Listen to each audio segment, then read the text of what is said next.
Hi, I'm Georgia, and my album is called Seeking Thrills.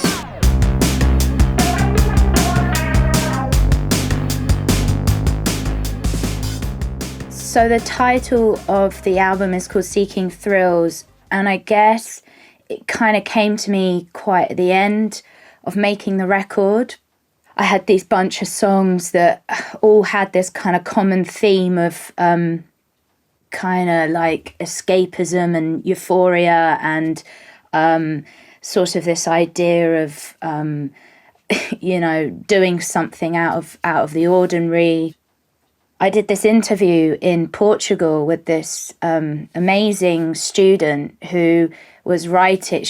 Came to interview me for one of her for a university paper or something like that, and she told me about this Epicurean theory, which was, he was a Greek philosopher, and his whole kind of philosophy was about seeking thrills. So it's the idea of, obviously it's not called seeking thrills, it's called the Epicurean theory or whatever, but it's the idea that human beings need to seek pleasures in order to have a kind of sustained life or whatever. And I thought that was really interesting because I guess, when you come up with titles, it's always a bit ambiguous or whatever. But then for somebody to kind of say, oh, seeking, have you heard about this Greek philosopher? And I obviously had no idea. And but I should have pretended that I had an idea. And that, oh yes, Seeking Thrills is about the Epicurean theory. So the inspiration behind Seeking Thrills is quite sort of a number of things, really. But I think what I wanted for people was to hear these songs and feel a sense of empowerment and euphoria. At the time of making this record, I was going through quite a change in my life. I was kind of stopping bad things that were being quite self-destructing to me. And I just threw my head in and my soul and my body into creating this record. And I guess in a way I did kind of use the music as a way of changing my life and escaping the things that were bad for me. So I hope that when people heard these songs, that they also got a sense of that. My favourite on the record is definitely now Ultimate Sailor. I just think it's a moment on the record where it's quite unexpected. It's an unexpected song.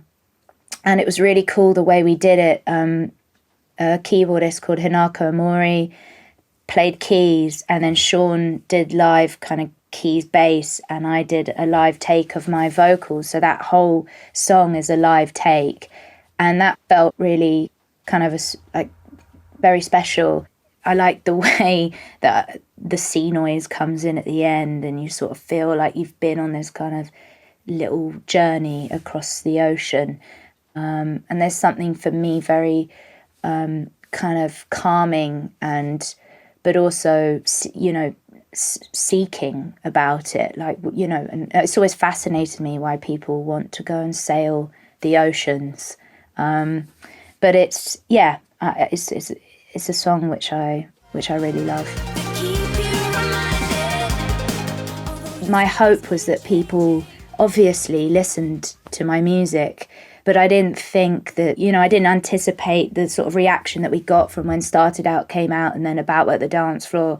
And I think that just to me felt just amazing that people were connecting to the songs, and whatever we were trying to do in the studio was working, because I'd spent a lot of time researching the kind of inspirations behind this song and the music, and for people to connect with it felt just sort of amazing. So that whole year before the actual release, it was just, that for me was kind of the most exciting time. And then on the release day, you're like, it's out, finally.